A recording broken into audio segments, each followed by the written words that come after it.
Good morning, আমি টুম্পা। আমার নতুন একটি ব্লগে তোমাদের সবাইকে ওয়েলকাম। আজকের তারিখটি হচ্ছে 24শে জুন। আমার কাছে এই তারিখটি খুবই স্পেশাল।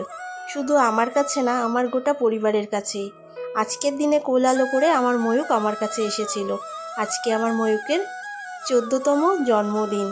ওকে তোমরা সবাই আশীর্বাদ করো, ও যেন একজন ভালো মানুষ হয়। তাই তো ঘুম থেকে উঠে সমস্ত বাসি কাজ সেরে সবার আগে চলে এসেছি পুজো দিতে।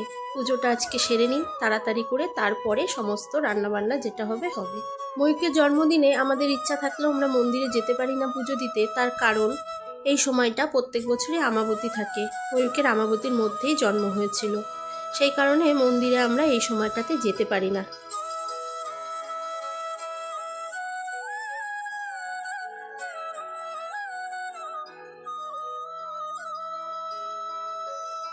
আজকে জানো তো রান্নাবান্না সেরকম একটা ঝামেলা নেই। জন্মদিন উপলক্ষে ময়ূক আজকে বাইরে খেতে যাওয়ার বায়না করেছে। তো ওর কথা মতোই ওর বাবা বলেছে যে ঠিক আছে নিয়ে যাব বাইরে খেতে। তো সকালবেলা কি খাবি জিজ্ঞাসা করাতে ও বলল যে সাদা আলুর তরকারি আর একটু লুচি বানিয়ে দাও আমাকে মা। আলুটা কেটে নিয়ে তরকারিটা বসিয়ে দিলাম, আর ওদিকে আটাটা মেখে নেব, আর একটু পায়েসও বানাবো। তবে এখন মনে হচ্ছে সময়ে হবে না। রনি আবার ফোন করে বলল একটু দোকানে আসো, ও কোথাও একটা বেরোবে, তাই দোকানেও বসতে হবে। তো সেই কারণেই লুচি আর তরকারিটা করে ময়ূককে ঝটপট করে খেতে দিয়ে নিই, কারণ অনেকটা বেলা হয়ে গেছে জানো। তরকারিটা প্রায় হয়েই গেছে, আর এদিকে লুচিটা ভেজে নিই ঝটপট করে। ময়ূক আজকে বললো কি মা আটা দিয়ে লুচি খাবো, ময়দা দিয়ে খাবো না। তো সে কারণেই আটা দিয়ে আজকে লুচি ভেজেছি, সে কারণে লাল লাল হয়েছে। তো হয়ে গেছে আমার রান্না কমপ্লিট সকালের খাবার।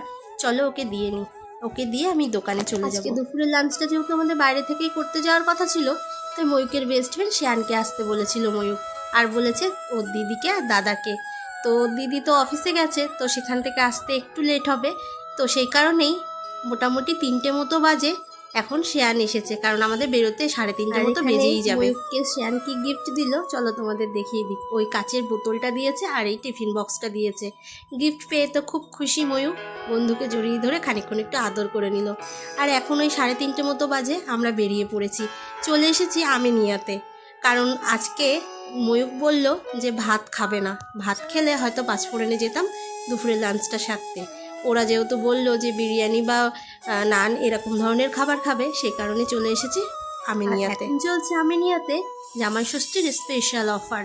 তো এই ভাইগুলো আমাদেরকে বলল যে আপনারাই চিকেন থালিটা অর্ডার করতে পারেন, আপনাদের সেটাতে খুব সুবিধাই হবে।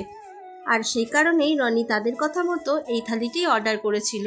আর এত খাবার ছিল, যেই খাবারটা শেষ পর্যন্ত আমরা 5 জনে মিলে খেয়েও শেষ করতে পারিনি।